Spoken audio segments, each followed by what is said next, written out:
Bismillahirrahmanirrahim. Assalamualaikum warahmatullahi wabarakatuh.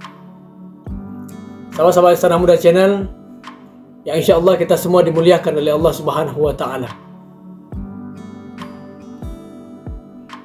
Alhamdulillahirabbil alamin, alladzi hadana li hadza wa ma kunna linahtadiya laula an hadanallah. Wa asyhadu an la ilaha illallah wa asyhadu anna Muhammadan abduhu wa rasuluh la nabiyya ba'dah. Allahumma salli ala sayyidina Muhammad al-fatih lima ukhliq wal khatim lima sabaq nasiril haq bil haq wal hadi ila siratikal mustaqim wa ala alihi wa sahbihi haqqa qadrihi wa miqdarihi al-azim. Wa qala Allah Ta'ala fi muhkami tanzilihi wa huwa asdaqul qailin, bismillahirrahmanirrahim, wasbir wa ma sabruka illa billah wa la tahzan alaihim wa la takun fi dhaikin mimma yamkurun innallaha ma'al ladina taqaw wal ladina hum muhsinun. Wa qala an-nabi sallallahu alaihi wa alihi wa sahbihi wa sallam, marartu lailatal usriya birajulin mughayyabin fi nuril ars. Qultu nabi, qila la. Qultu malak, qila la. Qultu man huwa? Qila hadha rajulun fi dunya la yazalu lisanahu ratban bi dhikrillah wa qalbuhu mu'allaqun bil masajid wa lam yastasibba li walidayhi qad. Sadaqallahul azim wa balagha rasulahu risalatahu wa balagha rasulahu habibuhul karim wa nahnu ala dhalika minasyahidin wasyakirin walhamdulillahi rabbil alamin. Wa qala al-imam Muhammad Sa'id al-Busairi, khafatta kulla maqamin bil idafati id nudita birraf'i misl mufradil alami. Sahabat-sahabat Istana Muda Channel, pada kali ini kita akan membahas hikmah dari diisra mi'rajkan Rasulullah sallallahu alaihi wasallam.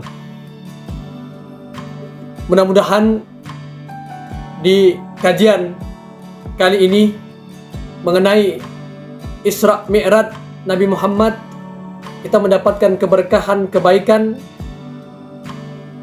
diberikan segala kemudahan dalam urusan dunia dan akhirat.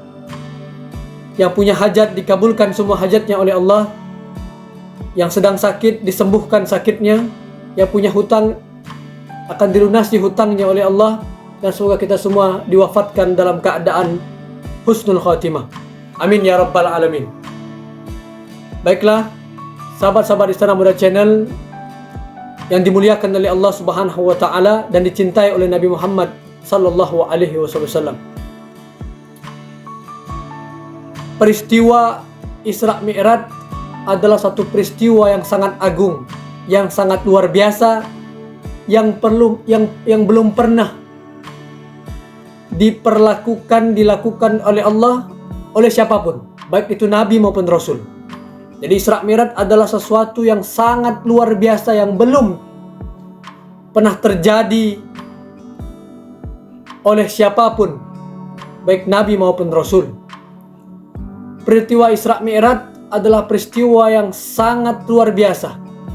Peristiwa yang patut untuk kita pelajari dan patut untuk kita ambil banyak hikmah dari peristiwa yang agung ini. Kita akan mengkaji dan membahas tentang peristiwa agung Isra Mi'raj ini dan mengungkap hikmah dari di Isra Mi'rajkan Rasulullah sallallahu alaihi wasallam. Jadi pada saat Rasulullah diisrakan, ada kendaraan berupa buruk yang telah dipersiapkan oleh Allah untuk Nabi sallallahu alaihi wasallam. Jadi ketika buruk itu akan dinaiki oleh Nabi Muhammad SAW ketika buruk itu sudah dipersiapkan oleh malaikat Jibril dan akan dinaiki, ditunggangi oleh Nabi Muhammad. Fastas'aba. Jadi buruk itu, istas'aba itu bergerak begitu. Jadi kalau istas'aba itu artinya bergerak atau jingkrak seperti itu. Beberapa ulama menjelaskan kenapa buruk itu bergerak seperti itu. Kalau kita mengkajinya secara ilmu, maka perlu kita mengaji, perlu kita untuk mempelajari, bertanya kepada guru, perlu kita belajar itu ada gurunya agar tidak terjadi salah pengertian. Jadi ketika buruk itu bergerak, kata ulama, ada yang mengatakan bahwa buruk itu merasa girang, merasa bangga, merasa bahagia, akan ditunggangi, akan dinaiki oleh insan termulia, yaitu Nabi Muhammad SAW. Ada juga sebagian ulama mengatakan kenapa buruk itu bergerak, berjingkrak seperti itu, karena buruk itu grogi, akan dinaiki oleh Rasulullah. Ketika buruk itu bergerak, malaikat Jibril menyampaikan kepada buruk itu, Abi Muhammadin taf'alu hadha? Kamu kenapa jingkrak gini? Kau perlakukan, kau jingkrak, kau bergerak seperti ini kepada Nabi Muhammad? Fawallah, kata malaikat Jibril, ma rakibaka ahadun alallahi akramu min. Sungguh tidak ada seseorang yang paling mulia di sisi Allah yang akan menunggangi engkau melebihi Nabi Muhammad sallallahu alaihi wasallam. Artinya, kata malaikat Jibril, jingkrak boleh, tapi jaga adab depan Nabi Muhammad. Jaga kesopanan depan Nabi Muhammad. Itulah. Jadi peristiwa Isra Mi'raj itu sesuatu yang sangat membuat tergugah hati kita bahwa ini adalah peristiwa yang luar biasa lagi. Peristiwa yang sangat begitu banyak pembelajaran dan hikmah yang bisa kita ambil. Dalam Isra Mi'raj ini, Al-Imam Muhammad Sa'id Al-Busairi dalam burdahnya beliau menyampaikan, khafatta kulla maqamin bil idafati id nudita birraf'i misla mufradil alami. Jadi khafatta, engkau rendahkan, kulla maqamin, setiap kedudukan, setiap tingkatan, setiap maqam, bil idafati, dengan engkau diisra' mi'rajkan, dengan engkau diisrakan oleh Allah, id, ketika engkau nudit, dipanggil untuk bertemu, berjumpa dengan Allah, misla mufradil alami. Jadi khafatta, kalau kita membahas dalam ilmu nahwu itu, khafatta, engkau kasrahkan, khafatta, engkau kasrahkan. Jadi kalau dalam nahwu, khafatta, engkau kasrahkan, jadi kasrah itu kan di bawah, engkau rendahkan. Jadi kalau kalimat dalam ilmu nahwu, kasroh itu adalah posisinya di bawah. Engkau kasrohkan setiap kedudukan, setiap tingkatan, bil idhafati. Jadi kalimat mudhaf ilaih, ketika engkau dimudhafkan, dipertemukan, diperjumpakan. Id, ketika engkau dipanggil, isnudit, ketika engkau dipanggil. Birraf'i, dengan engkau di Isra Mi'raj tadi, dipertemukan kepada Allah, birraf'i, seperti rafa. Rafa itu kan kalimatnya di atas, mislal mufradil alami, seperti kalimat mufrad alam. Nah, itu dalam ilmu nahwu. Dan kalau kita membahas dalam ilmu nahwu itu sangat luas sekali pembahasan dalam ilmu nahwu itu. Jadi peristiwa Isra Mi'raj ini, saat Nabi Muhammad di Isra Mi'rajkan, terjadi ketika kejadian Isra Mi'raj itu, ketika Rasulullah di Isra Mi'rajkan, seluruh tingkatan seluruh derajat menjadi rendah ketika Nabi Muhammad di Isra Mi'rajkan. Sahabat-sahabat Isra Mi'raj yang dimuliakan oleh Allah Subhanahu wa taala. Jadi peristiwa Isra Mi'raj ini belum pernah terjadi dan dialami oleh siapapun, baik itu nabi maupun rasul. Dan itu menunjukkan begitu hebatnya, begitu agungnya Nabi Muhammad SAW, hingga Nabi Muhammad dipertemukan langsung oleh Allah, di Isra Mi'rajkan oleh Allah Subhanahu wa taala. Jadi kalau kita membahas beberapa hikmah dari Isra Mi'raj itu, hikmah Isra Mi'raj itu banyak sekali.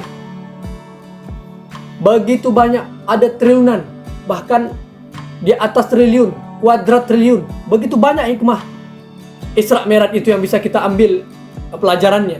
Salah satunya satu saja.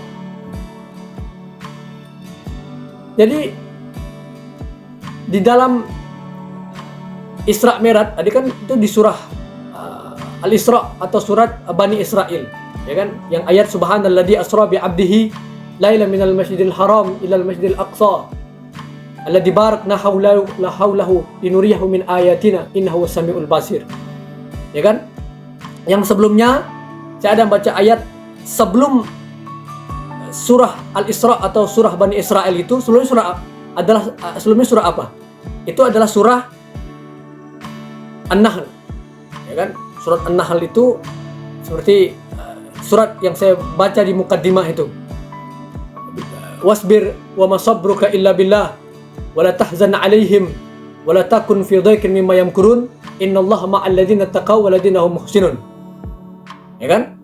Itu ada korelasi, ada hubungan. Apa hubungan antara surat akhir dari surah An-Nahl tadi terus diawali dengan surat Al-Isra?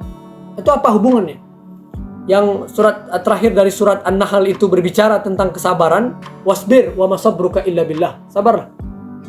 Dan kesabaran itu karena Allah. Wala takut wala tahzan alaihim, jangan kau bersedih hati atas perlakuan orang-orang kafir Quraisy. Wala takun fi dhaikin mimma yamkurun, jangan kau bersempit hati, bersempit dada apa yang mereka lakukan. Innallah, sungguhnya Allah bersama orang-orang yang beriman, bersama orang-orang yang bertakwa dan berbuat kebaikan.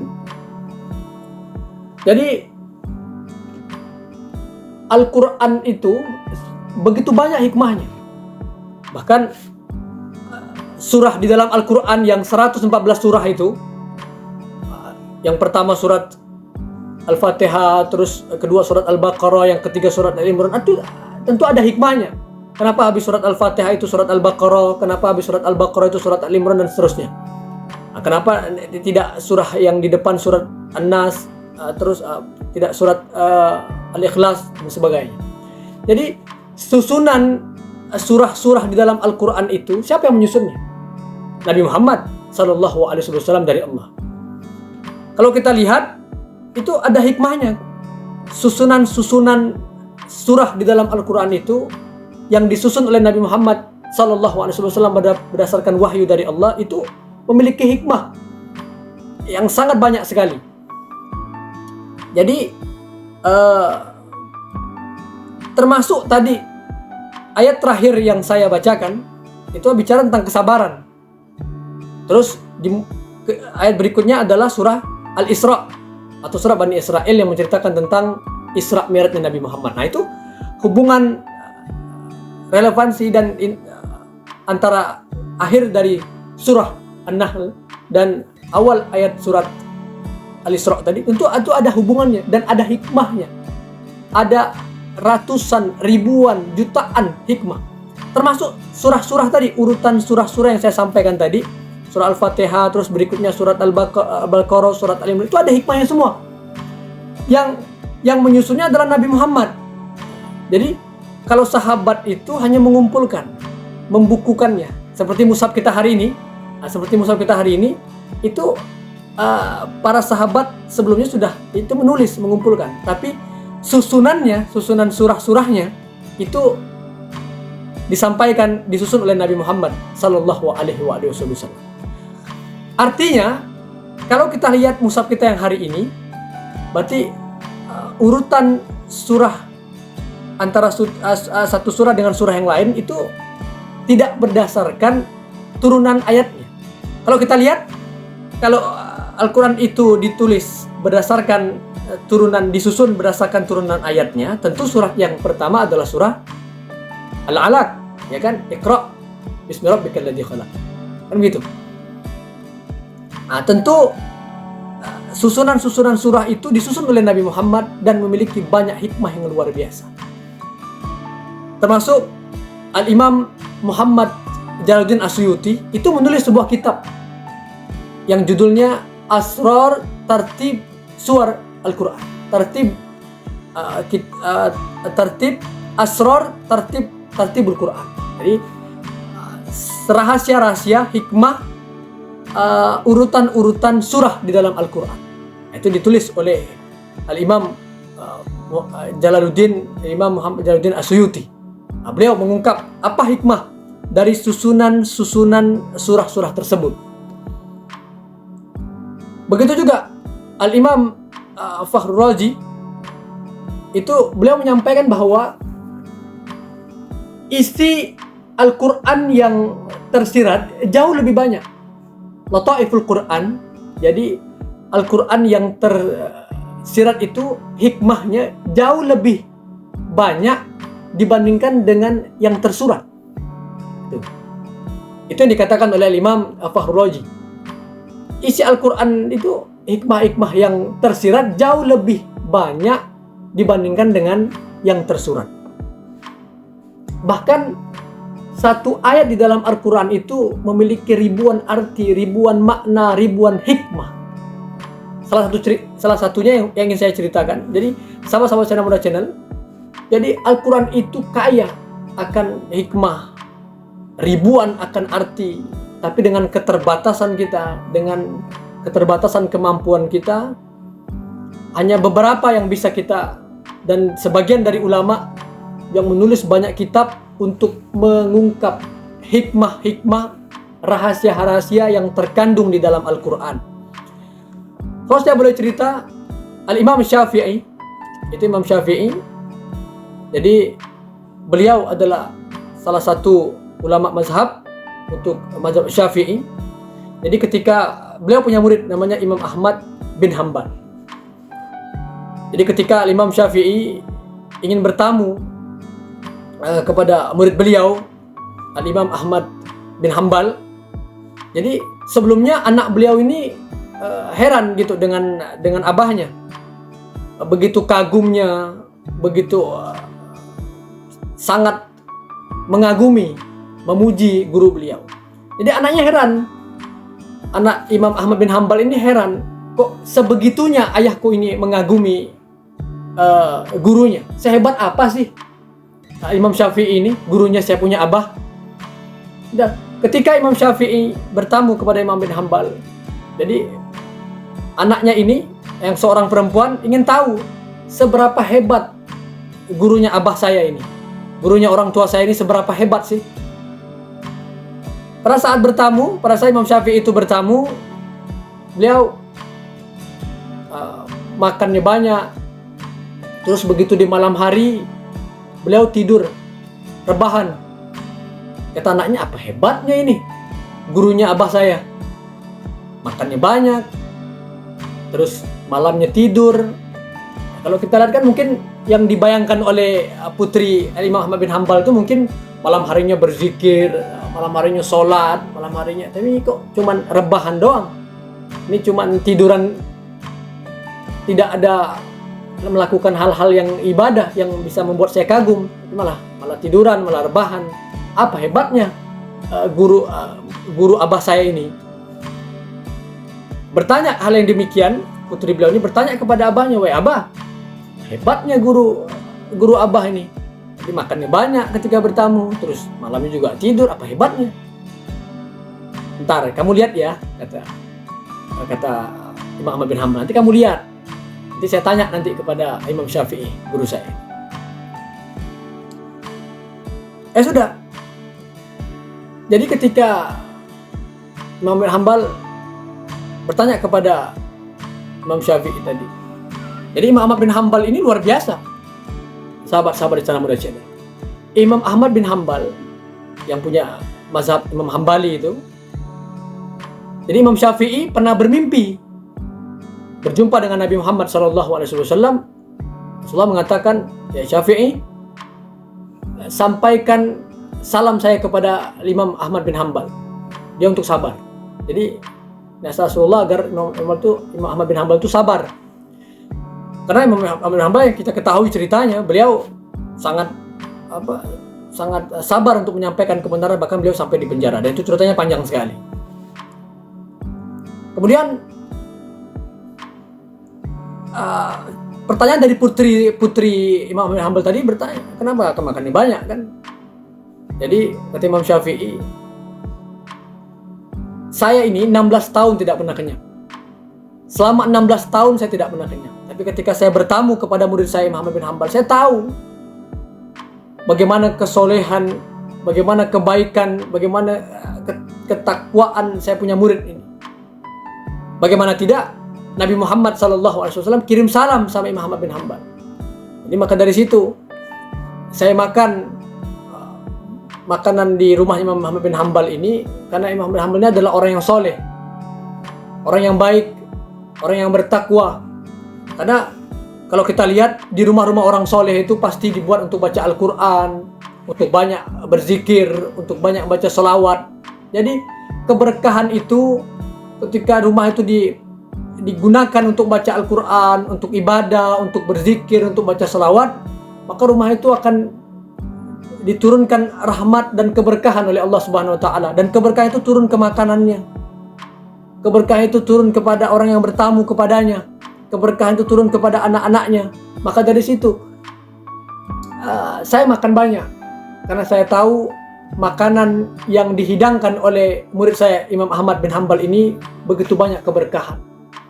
Dan makanan-makanan yang halal itu bisa menjadi obat. Makanan-makanan yang halal itu akan mendatangkan kebaikan.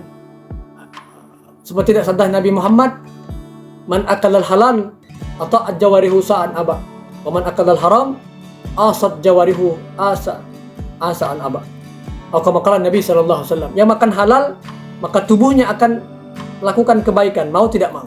Yang memakan yang haram maka tubuhnya akan melakukan hal-hal yang tidak baik, mau tidak mau. Kadar itu Imam Syafi'i makan banyak karena Imam Syafi'i tahu makanan yang dihidangkan karena Imam Syafi'i tahu bahwa makanan yang dihidangkan oleh Imam Ahmad bin Hambal ini adalah makanan yang halal yang akan mendatangkan banyak kebaikan, keberkahan, serta menjadi sebab tubuh beliau akan banyak melakukan ketaatan kepada Allah dan kepada Nabi Muhammad sallallahu alaihi wasallam. Jadi terus kata putri beliau yang malam itu, engkau tiduran, rebahan, apa hebatnya? Saya tadi malam memang rebahan, kata Imam Syafi'i.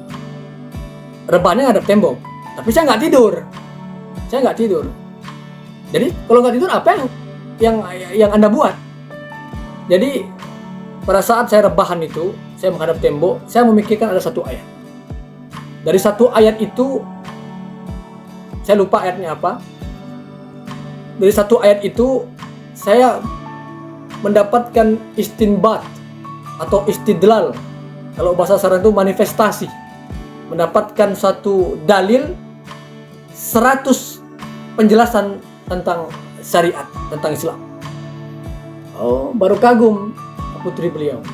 Jadi Imam Syafi'i, ulama-ulama terdahulu seperti itu, sahabat-sahabat. Jadi satu ayat saja bisa terungkap ratusan dalil-dalil, ratusan hikmah. Itu ulama-ulama terdahulu, begitu hebatnya.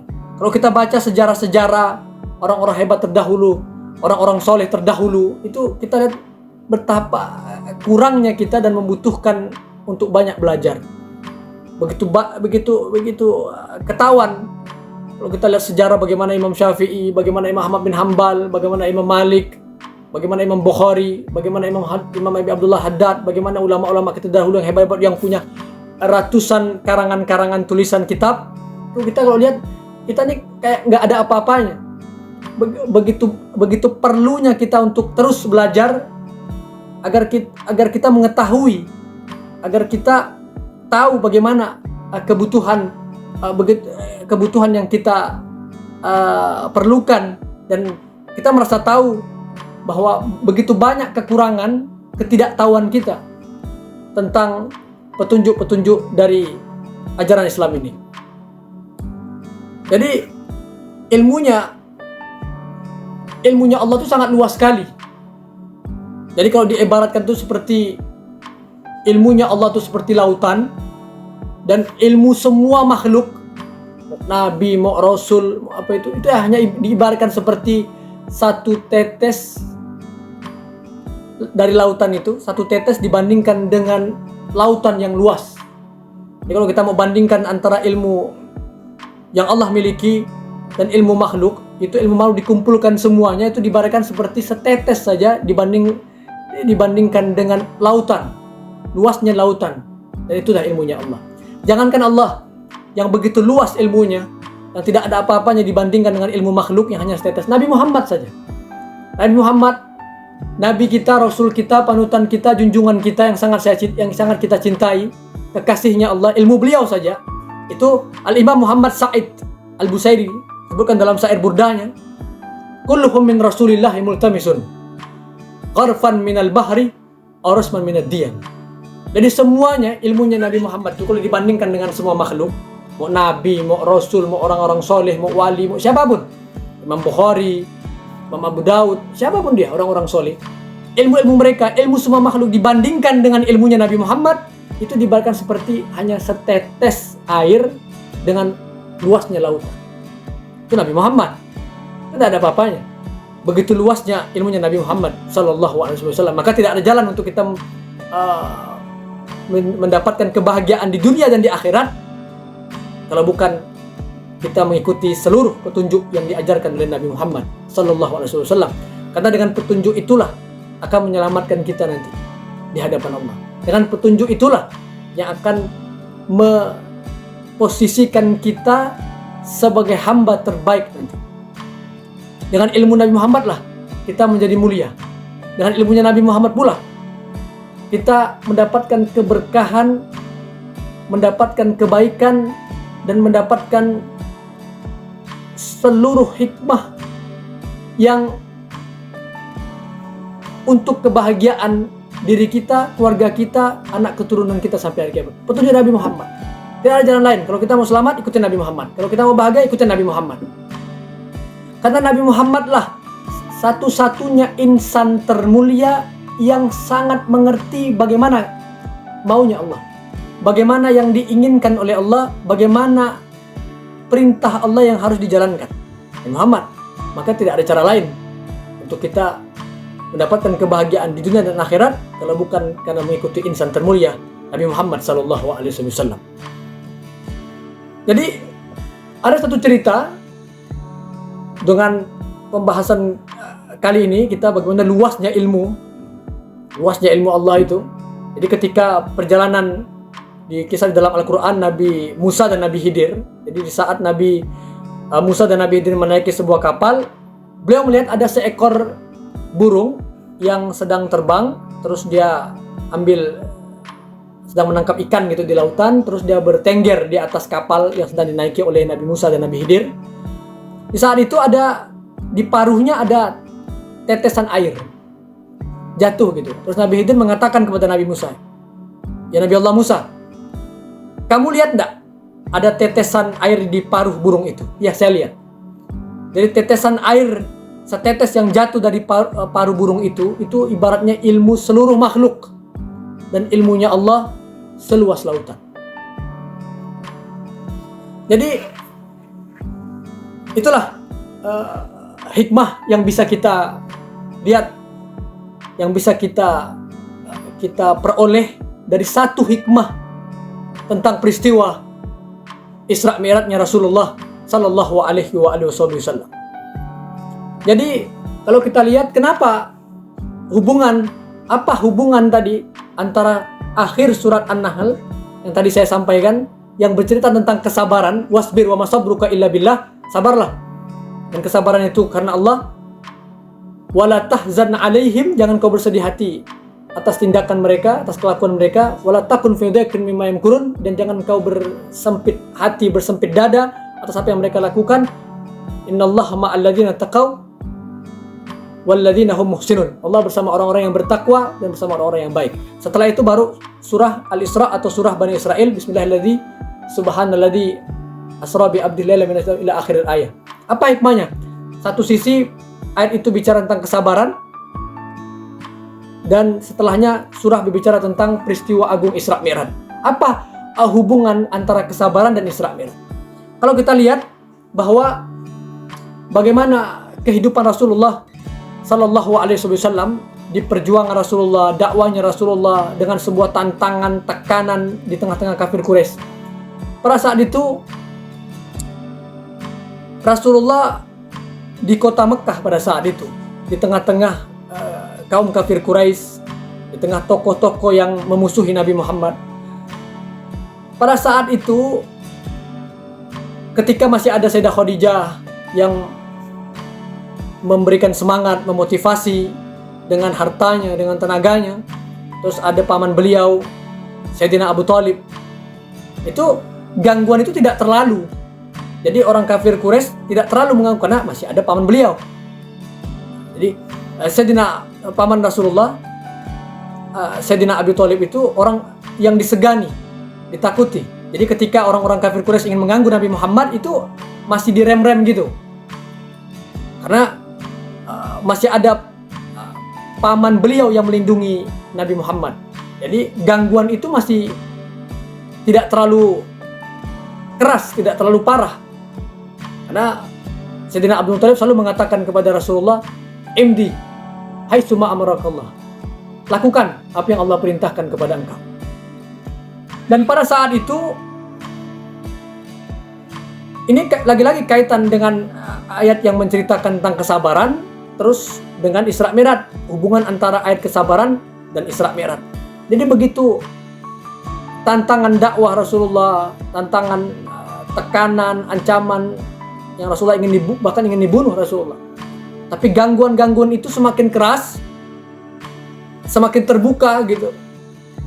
Dan orang kafir Quraisy itu semakin menjadi-jadi ketika Rasulullah ditinggal oleh istri tercinta beliau, Sayyidah Khadijah Al-Kubra, dan ditinggal wafat oleh paman tercinta beliau yang sangat menjaga beliau, Sayyidina Abu Thalib. Jadi Sayyidina Abu Thalib itu kalau berhadapan sama orang yang mengganggu Nabi Muhammad, Rasulullah mengatakan, kalau ada yang mengganggu engkau wahai Muhammad, saya akan berhadapan dengan orang tersebut.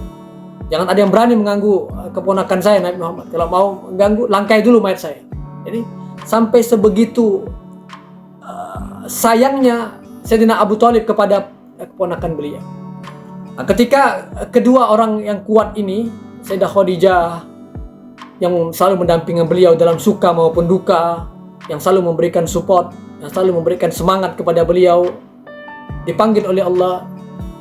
Terus paman beliau yang sangat menjaga beliau juga meninggal pada saat itu. Bahkan di tahun itu dikatakan adalah Amul Huzn, tahun kesedihan. Di saat itulah gangguan-gangguan orang kafir Quraisy itu semakin menjadi-jadi. Bahkan ketika Rasulullah sholat itu dilempari oleh usus onta yang sangat busuk.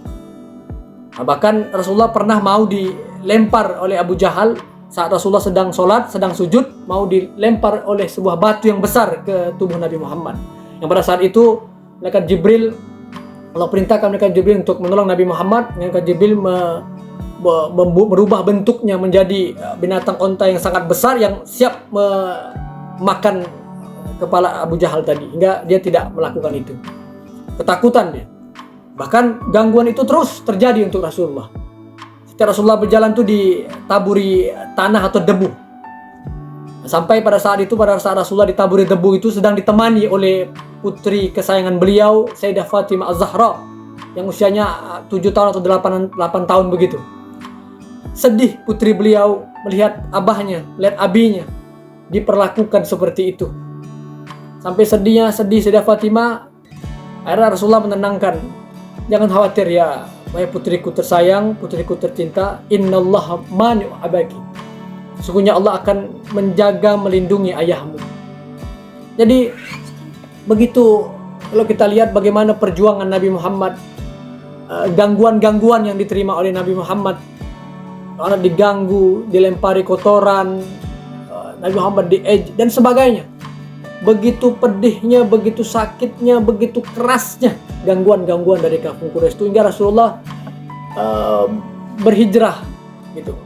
Jadi Rasulullah pengen dakwah kampung lain gitu. Bisa jadi nanti di kampung ada yang menerima beliau, menerima dakwah beliau. Jadi beliau datang keluar dari kota Mekah itu menuju kota Taif, suku Bani Saqif. Bisa jadi mungkin di kota Taif, di tengah-tengah suku Bani Saqif tadi bisa menerima dakwah beliau, karena di Mekah sudah begitu banyak gangguan, tidak banyak yang bisa menerima dakwah beliau. Beliau mencoba untuk berdakwah, mengajak orang untuk beriman kepada Allah dan beriman kepada Nabi Muhammad di kampung lain, di kota lain, di kota Taif, di suku Bani Saqif. Ketika sampai di sana, bukan perlakuan yang istimewa, bukan disambut dengan baik. Bahkan ketika Rasulullah datang ke kota Taif itu, jadi anak-anak, ini panjang ceritanya. Jadi anak-anak kecil setelah Rasulullah datang, dan cerita itu panjang, dan anak-anak kecil, bahkan anak-anak kecil itu hamba sahaya, para budak itu melempari Nabi Muhammad SAW dengan batu. Kalau waktu gangguan di kota Mekah itu Rasulullah berhadapan dengan tokoh di kaum Quraisy dan suku-suku dari kaum yang lain. Tapi ketika di Taif tadi, di tengah-tengah suku Saqif, Rasulullah diganggu, dilempari oleh anak-anak kecil, oleh para budak, para hamba sahaya dengan batu tadi. Ini begitu pedihnya, begitu terhinanya pada saat kejadian itu. Begitu kerasnya dakwah di kota Mekah diganggu, diancam. Begitu berharap di kampung lain mungkin ada yang menerima dakwahnya Nabi Muhammad, justru diperlakukan sedemikian sakitnya, sedemikian parahnya. Hingga pada saat itu Rasulullah dilempari oleh anak-anak kecil, oleh suku Bani Saqif tadi, hingga luka dan berdarah begitu. Jadi dihadang oleh Sayyidina Zaid bin Harithah pada saat itu, sahabat Sayyidina Zaid bin Harithah. Kalau kau mau lempar aku aja, jangan Rasulullah. Biar tubuh aku yang berdarah, biar tubuh aku yang sakit dilempari batu engkau. Nggak jadi masalah, jangan Rasulullah yang dilempari. Jadi saat Rasulullah dilempar itu, ceritanya panjang, sampai ada malaikat yang penjaga gunung yang menawarkan untuk Rasulullah, kalau engkau mau ya Rasulullah, saya angkat kedua gunung ini, saya lemparkan kepada Rasulullah. Menolak itu semua karena syafaqah, rasa sayang Nabi Muhammad kepada umatnya. Pada saat Rasulullah sedang lelah, letih, dilempari seperti itu, Rasulullah menjauh, berteduh di bawah pohon. Ketika Rasulullah berteduh di bawah pohon itu, sedang lelah, letih, sedang perasaan tidak menentu, hingga Rasulullah berdoa, mengangkat kedua tangannya, bercerita kepada Allah Subhanahu wa taala. Ya, ini salah satu hikmah di doanya Rasulullah, gangguan, tekanan ketika berdakwah tadi itu. Ini salah satu pelajaran untuk para pendakwah, para orang-orang yang mengajak dalam kebaikan. Jadi harus penuh dengan kesabaran. Kita lihat bagaimana perjalanan dakwah Rasulullah SAW yang penuh dengan tantangan, rintangan, hambatan, tapi Rasulullah lewat itu semua dengan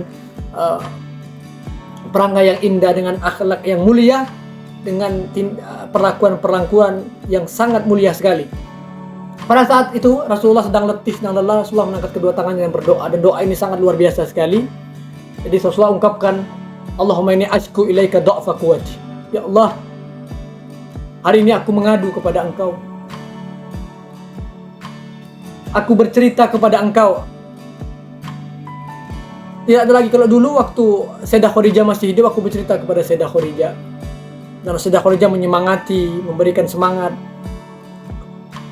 Ketika ada paman beliau, Sayyidina Abu Thalib, beliau yang melindungi, dia yang menjaga, hari ini saya tidak punya kekuatan lagi.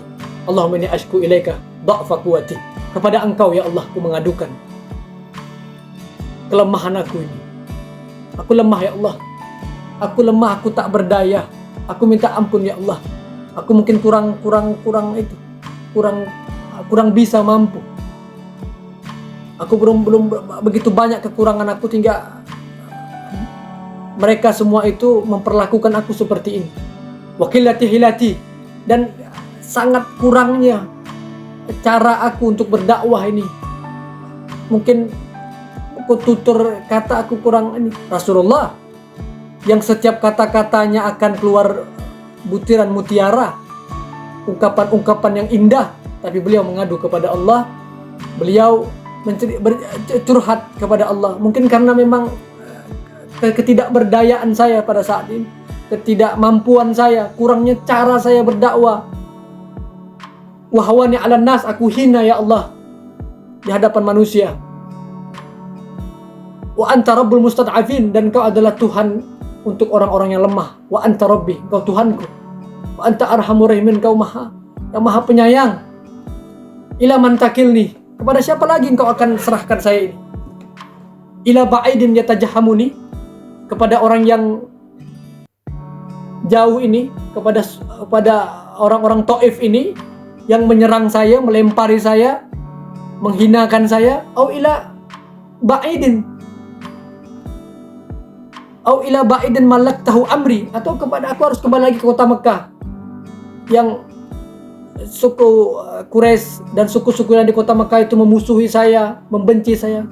Ya Allah, kemana lagi nih? Saya harus dakwah kemana lagi? Kemana lagi Kau akan serahkan saya ya Allah? Ke Taif atau kembali ke kota Mekah dengan tantangan, rintangan yang harus saya hadapi. Begitu banyak yang musuhi saya, begitu banyak yang membenci saya dan sebagainya. Tapi apa kata Nabi Muhammad? Illam yakun alayya ghadabun, illam yakun bika alayya ghadabun fala ubali.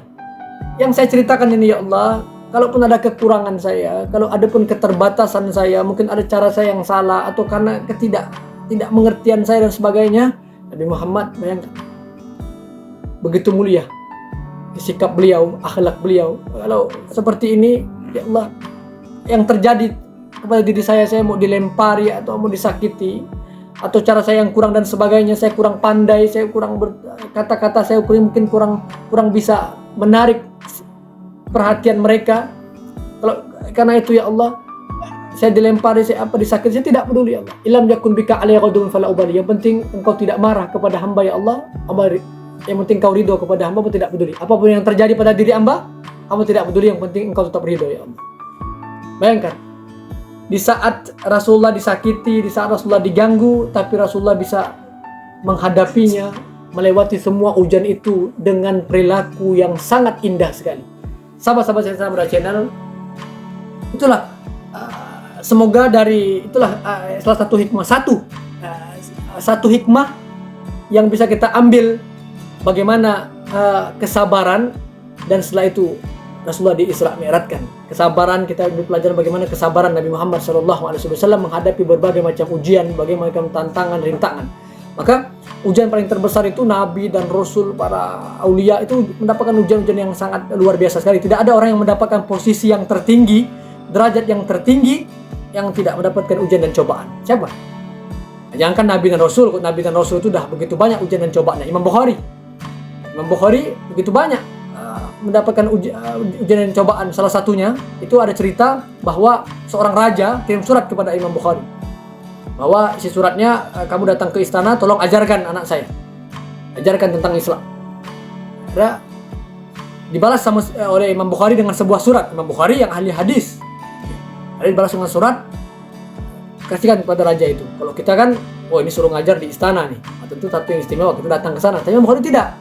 Dia balas dengan surat raja. Ketika surat itu datang dari pengawal raja itu, meminta dia datang ke istana untuk mengajar anaknya tentang Islam, tentang agama. Tapi dibalas oleh Imam Bukhari dengan sebuah surat ini, diantarkan, itu dibaca oleh raja itu, al-ilmu yu'ta wa la ya'ti. Ilmu itu disamperin, ilmu itu didatangi, bukan saya datang. Gara-gara itu Imam Bukhari langsung dipenjarakan dan sebagainya. Jadi kalau kita lihat keadaan hari ini, orang-orang yang di jalan yang benar, orang-orang yang berani menyuarakan kebaikan, kebenaran, itu begitu banyak tantangannya. Bahkan dipenjara. Kalau sudah ada itu semua dapatkan bisyarah, dapatkan petunjuk dari Nabi Muhammad, mereka akan terus lanjutkan, tidak peduli apapun yang akan terjadi, yang akan dialami terhadap dirinya. Tidak ada lagi rasa takut dan kebimbangan, karena begitu besar jiwa dan raga beliau dipenuhi rasa cinta kepada Allah dan rasa cinta kepada Nabi Muhammad. Apapun yang terjadi pada dirinya, yang penting mereka orang-orang soleh, orang-orang baik tetap di jalan yang benar dan bisa menyampaikan kebaikan dan kebenaran itu untuk manusia. Nah itu terakhir yang ingin saya ceritakan, pada saat Nabi Muhammad sedang berdoa tadi, sedang letih, sedang lelah, mungkin ada luka karena bekas lemparan tadi, di kejauhan ada musuhnya Nabi Muhammad, namanya Utbah bin Rabi'ah. Ada musuhnya Nabi Muhammad namanya Utbah bin Rabi'ah.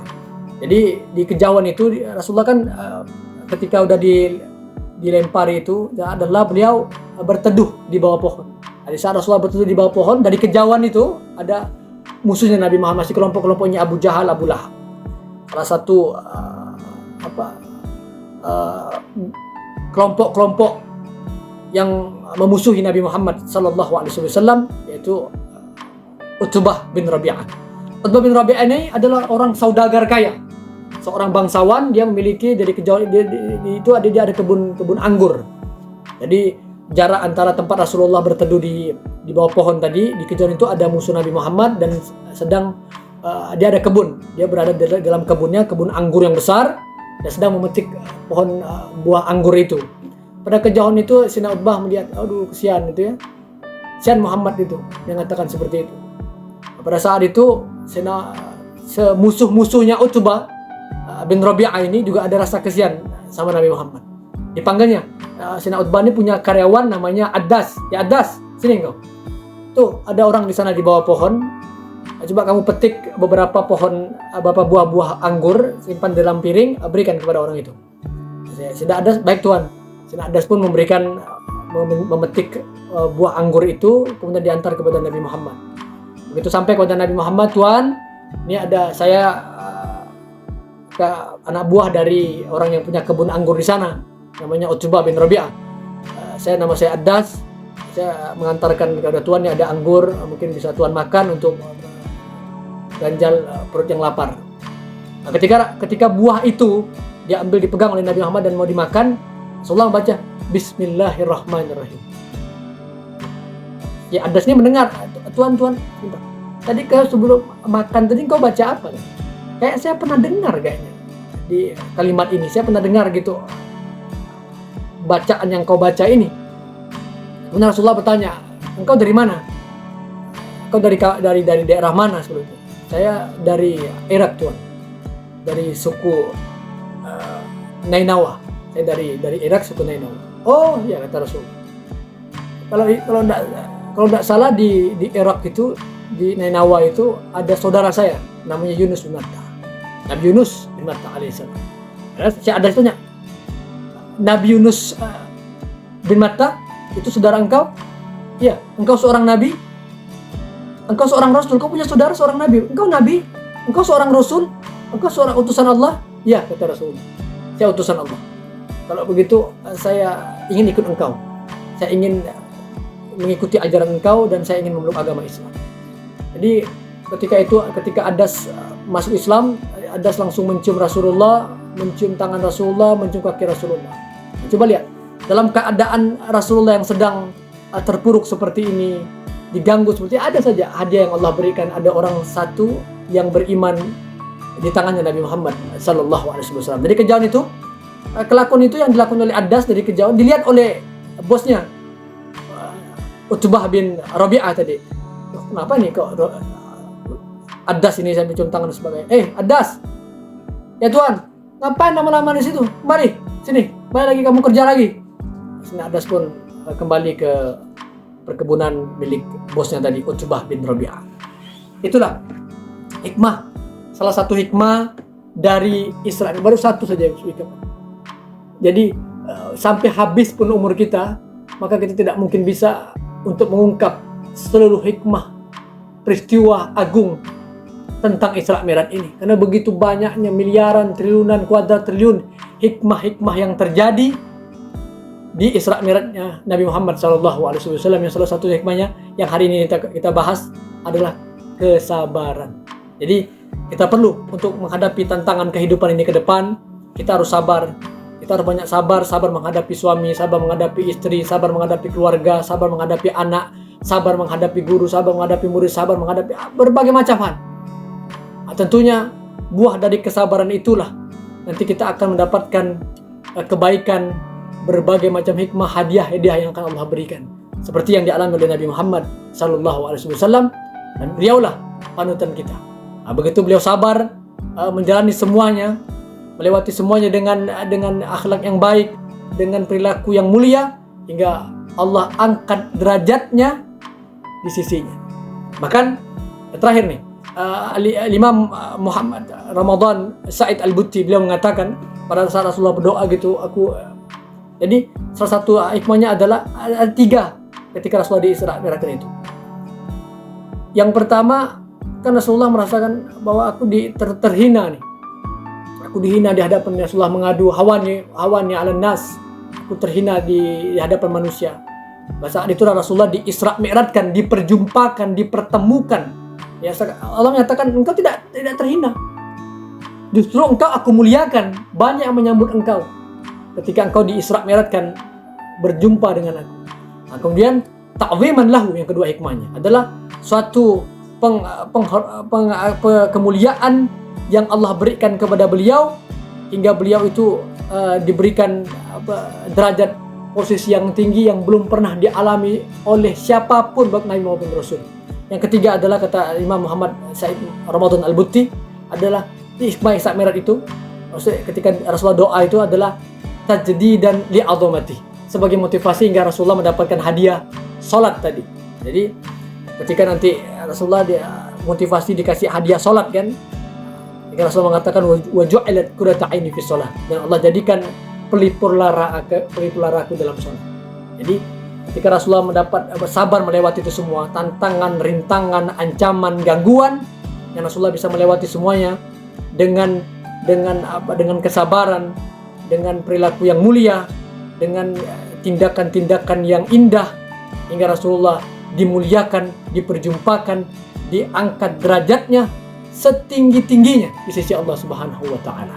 Itu buah dari kesabaran Nabi Muhammad, buah dari ketekunan, kesabaran, dan perilaku indah yang Rasulullah lakukan ketika menghadapi berbagai macam cobaan dan rintangan dan tantangan. Itulah kita sebagai umat yang dicintai, yang didoakan oleh Nabi Muhammad. Kita semua berharap dan semoga kita semua, anak cucu kita semua, keluarga kita, orang-orang yang kita cintai semuanya memiliki kesabaran untuk menghadapi berbagai tantangan, rintangan dalam kehidupan ini, yang besok lusa buah dari kesabaran itu Allah akan berikan hadiah besar untuk kita semua. Sahabat-sahabat Cahaya Muda Channel yang dimuliakan oleh Allah Subhanahu wa taala, mudah-mudahan dari kajian dan pembahasan kita, cerita singkat kita hari ini, kita berbicara tentang Isra Mi'raj, hikmah Isra Mi'raj 1, hikmah Isra Mi'raj itu kesabaran yang kita bahas, yang saya sampaikan pada kali ini. Semoga dari pembahasan kita kali ini kita mendapatkan keberkahan dari Nabi Muhammad, kita mendapatkan kebaikan, kita menjadi insan yang sabar menghadapi tantangan, dan insya Allah Allah jadikan seluruh anak cucu kita orang soleh dan soleha semuanya yang akan sabar menghadapi berbagai tantangan rintangan untuk tetap di jalan yang benar, untuk tetap di jalan Nabi Muhammad SAW, dan insya Allah kita semua dan rekaman ini akan menjadi kesaksian di hadapan Allah Subhanahu wa taala, dan semoga kita semua nanti diwafatkan dalam keadaan husnul khatimah. Amin ya rabbal alamin. Wal afu minkum. Assalamualaikum warahmatullahi wabarakatuh.